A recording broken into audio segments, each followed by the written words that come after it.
2026 yilgi yangi Daewoo Nubira. Bu avtomobil ixlosmandlari orzu qilgan mukammal uygunlik, zamonaviy dizayn, kuchli texnika va qulaylikning bir joyda jamlanishi.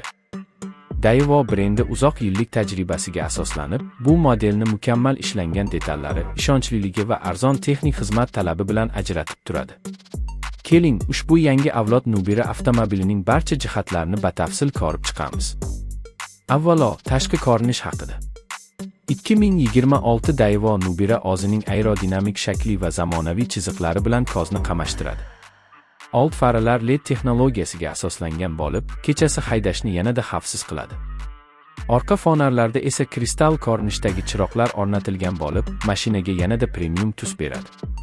Yangi gildirak disklari, keng radiator panjarasi va sport uslubidagi bamperlar avtomobilga zamonaviy va ishonchli ko'rinish bag'ishlaydi.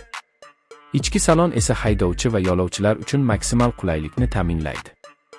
Yangi Nubirada 10 dyumli multimedia ekrani, teginuvchan boshqaruv tizimi, Bluetooth, Apple CarPlay va Android Auto imkoniyatlari mavjud. O'rindiqlar yuqori sifatli charm material bilan qoplangan va isitish hamda sovutish funksiyalariga ega. Salon ichidagi shovqinni kamaytiruvchi texnologiyalar esa yo'lda tinch va osoyishta muhit yaratadi. Texnik jihatdan 2026 yilgi Daewoo Nubira 2 xil dvigatel varianti bilan taqdim etiladi. Birinchisi 1.5 litrli turbo benzinli dvigatel, ikkinchisi esa 1.8 litrli gibrid tizimga ega variant.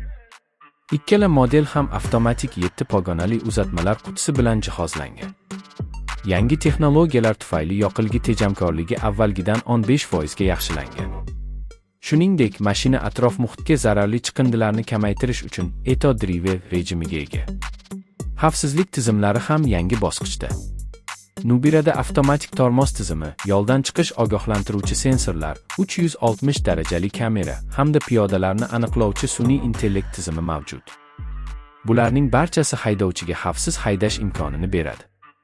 Yana bir katta o'zgarish, bu rul boshqaruvi va suspenziya tizimining yangilanishidir.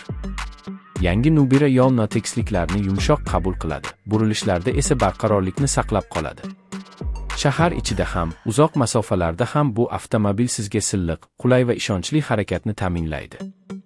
Yoqilg'i sarfi o'rtacha 5.2 litr atrofida bo'lib, bu o'z segmentidagi eng tejamkor modellardan biri sifatida uni ajratib turadi. Shuningdek, elektr versiyasi ham ishlab chiqilmoqda. U 2026 yilning oxiriga kelib bozorda paydo bo'lishi kutilmoqda. Narx masalasida esa Daewoo kompaniyasi har doimgidek mijozlarga mos keladigan, o'rtacha budjetli variantni taqdim etadi. Yangi Nubira narxi taxminan 18,000 AQSh dollaridan boshlanishi kutilmoqda. Xulosa qilib aytganda, 2026 yilgi Daewoo Nubira bu zamonaviylik, ishonchlilik va tejamkorlikni birlashtirgan avtomobil.